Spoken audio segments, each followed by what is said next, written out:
સુરત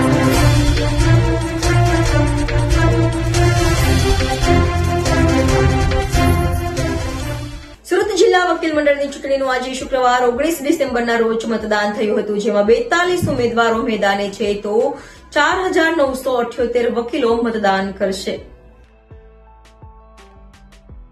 સુરત જિલ્લા વકીલ મંડળની આજે 19 ડિસેમ્બરે ચૂંટણીનું મતદાન સવારથી શરૂ થયું છે. છેલ્લી ઘડી સુધી પેનલ બનાવવામાં અસમંજસ રહ્યું હોય ડિસ્ટ્રિક્ટ જજની મનાઈ છતાં કોર્ટ કેમ્પસમાં બેનરોથી વિવાદની શક્યતા જોવા મળી હતી.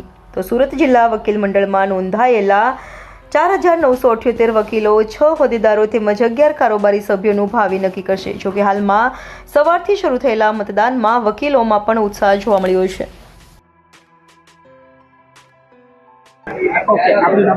મારું નામ ગણેશ પાટીલ છે. ગણેશભાઈ, આજે 12 કાઉન્સિલરની ચૂંટણી થઈ ગઈ છે, કેટલા ઉમેદવારો એમાં પાર્ટિસિપેટ છે? અહીંયા પ્રમુખ માટે 4 ઉમેદવારો, ઉપપ્રમુખ માટે 3 ઉમેદવારો, સેક્રેટરી માટે 4 ઉમેદવારો, જોઈન્ટ સેક્રેટરી માટે 3 ઉમેદવારો, ખજાનચી માટે 2 અને હાલમાં આ વર્ષે એલઆર માટે નવી પોસ્ટ મૂકવામાં આવેલી છે, એમાં 2 ઉમેદવારો ઊભા રહ્યા છે અને જ્યારે કાઉન્સિલ છે એમાં ટોટલ 11 ઉમેદવારો હોય છે, એમાં 22 ઉમેદવારો ઊભા. આ જે 12 કાઉન્સિલરની ચૂંટણી થઈ ગઈ છે, વકીલો માટે કેટલો ફાયદો કરે?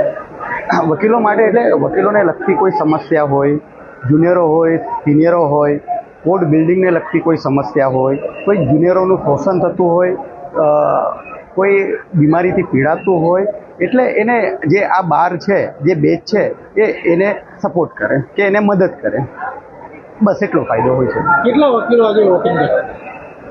લગભગ અહીંયા આમ તો 8,000 વકીલો છે, પણ એમાંથી જે ઇલેક્શન જે વોટ આપી શકે ટોટલ 4,000 વકીલો એપ્રોક્સ આજે વોટિંગ થશે.